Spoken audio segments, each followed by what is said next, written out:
CDATM et attaque. Bon, ça, voilà. Ils auraient fait là preuve d'un bel exercice de démocratie qui serait complet s'il était suivi d'une consultation populaire après un grand débat public. C'est ce qu'on demande depuis 34 semaines, un débat public. Le Premier ministre, et il y a des repos pour ceux qui ne connaissent pas, est en train de parcourir les villes de Wallonie pour faire des discours et répondre aux questions des citoyens. Quelle belle nouvelle! Serait-il en train de préparer la consultation populaire sur le TSCG?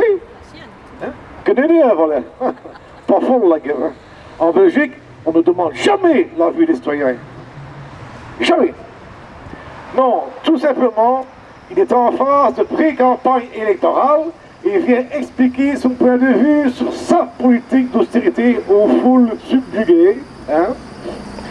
Thibault argumente qu'il applique de la rigueur et non de l'austérité. Ah, bon, bien. Et qu'il n'a pas le choix face aux thèses indépendantistes et nationalistes du nord du pays. Qu'il doit jouer la carte du compromis, pas de la confrontation, dit-il. C'est une position parfaitement normale d'un capitulaire qui doit justifier sa compromission avec le monde financier.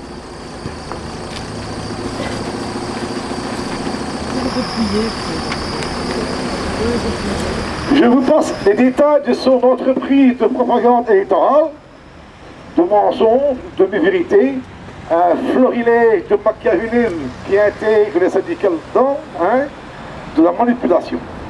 Un exemple même, parce qu'il est costaud, je cite, de Hearst, il dit « Si on voulait garder la Sécu telle qu'elle en cas de confédéralisme, lire après séparation de la Belgique, il faudrait que chaque Wallon, du bébé au vieillard, paye en plus 164 € par mois. Vous imaginez, dit-il. Oufté, c'est du dur en effet.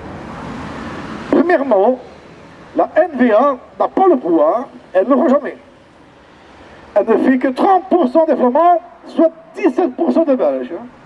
Deuxièmement, on n'a jamais posé la question aux Flamands pour voir s'ils étaient d'accord de sacrifier la Belgique. Troisièmement, on n'a jamais expliqué aux Flamands les conséquences concrètes pour eux d'une séparation. Et quatrièmement, il faut le dire aussi, si on en est là, c'est aussi à cause de lâcheté et de la fourberie des partis politiques dominants en Wallonie, hein, parce qu'il y a pas à manger dans ce bazar-là. Donc, via la NVA seule, je ne crois pas à la scission du pays.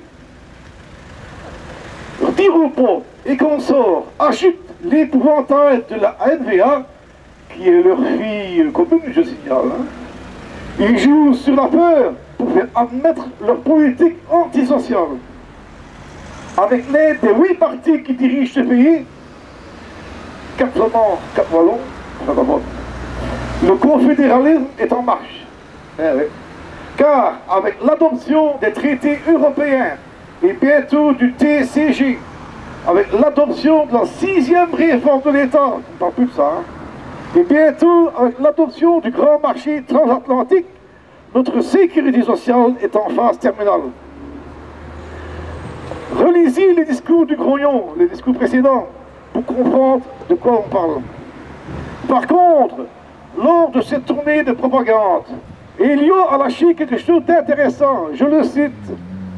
Ce traité a été discuté au niveau européen. La Belgique ne peut pas le changer. Et il ne dit pas qu'il était un des négociateurs, ce traité, hein? Pas bon.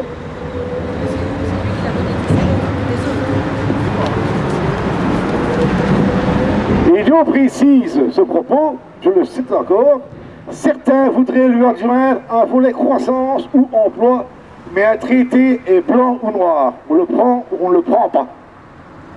Et voilà. Cette déclaration est très importante pour les gens de gauche dans les parlements qui doivent encore voter pour le TSCG. Aussi pour Patrick Duprier, le président du Parlement wallon, qui est venu me faire un petit cinéma ici, là. Aussi pour Georges Quinet et Philippe Lamberts, qui disent tous contre le TSCG. Tous 3 membres du parti écolo, dont la position est qu'ils vont voter le TSCG pour pouvoir négocier les conditions du traité. Rien n'est plus faux. Le Premier ministre le dit lui-même.